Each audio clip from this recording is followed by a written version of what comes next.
एक दिन राजकुमार सिद्धार्थ अपने चचेरे भाई देवदत्त के साथ बाग में घूमने के लिए गए। जहां सिद्धार्थ कोमल हृदय का बालक था, वहीं देवदत्त झगड़ालू व कठोर स्वभाव का था। सिद्धार्थ की सभी प्रशंसा करते थे, देवदत्त की प्रशंसा कोई नहीं करता था, इसलिए देवदत्त मन ही मन सिद्धार्थ से जलता था। जहां वे दोनों घूम रहे थे, उनसे थोड़ी ही दूरी पर एक हंस उड़ रहा था। उस हंस को देखकर सिद्धार्थ बहुत प्रसन्न हो रहा था। तभी देवदत्त ने कमान पर तीर चलाया और हंस की ओर छोड़ दिया। तीर सीधा जाकर हंस को लगा, वह घायल हो गया और छटपटाकर नीचे गिर पड़ा। सिद्धार्थ ने दौड़कर उस घायल हंस को उठाया।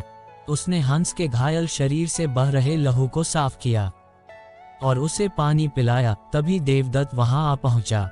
उसने क्रोध से सिद्धार्थ की ओर देखा और बोला, इस हंस को चुपचाप मुझे दे दो सिद्धार्थ, इसे मैंने तीर मारकर नीचे गिराया है।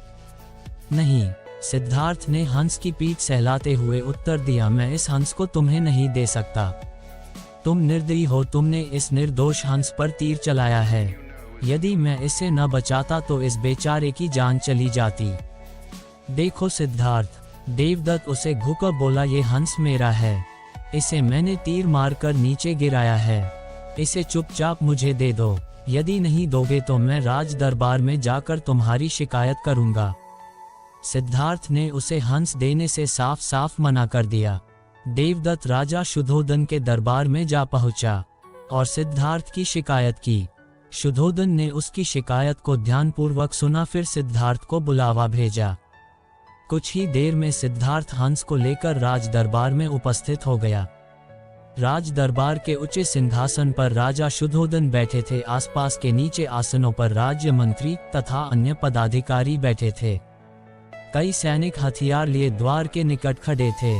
शुद्धोधन के संकेत करने पर देवदत्त सिर झुकाकर बोला, महाराज, जो हंस इस समय सिद्धार्थ के पास है वह मेरा है, इसे मैंने तीर मारकर पृथ्वी पर गिराया था। सिद्धार्थ ने इसे उठाकर इस पर अपना अधिकार कर लिया है। ये हंस मेरा है, कृपया इसे मुझे दिलाया जाए।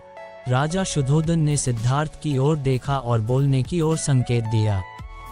सिद्धार्थ ने सिर झुकाकर शांत स्वर में कहा, महाराज, ये हंस निर्दोष है, ये बिना किसी को कोई कष्ट दिए उड़ा जा रहा था। देवदत्त ने इसे तीर मारकर घायल कर दिया।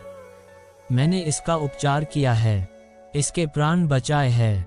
मैं समझता हूं कि प्राण लेने वाले से अधिक प्राण बचाने वाले का अधिकार होता है। मैं आपसे प्रार्थना करता हूं कि यह हंस मेरे पास ही रहने दिया जाए। मैं इसे बिल्कुल स्वस्थ करके आकाश में उड़ा देना चाहता हूं। शुद्धोधन ने अपने सभासदों से विचार विमर्श किया। वे सभी एक ही स्वर में बोले, महाराज, राजकुमार सिद्धार्थ का कहना बिल्कुल ठीक है। जीवन लेने वाले से बचाने वाले का अधिक अधिकार होता है, अतः हंस राजकुमार सिद्धार्थ के पास ही रहने देना चाहिए। राजा शुद्धोधन ने सभासदों की बात मान ली।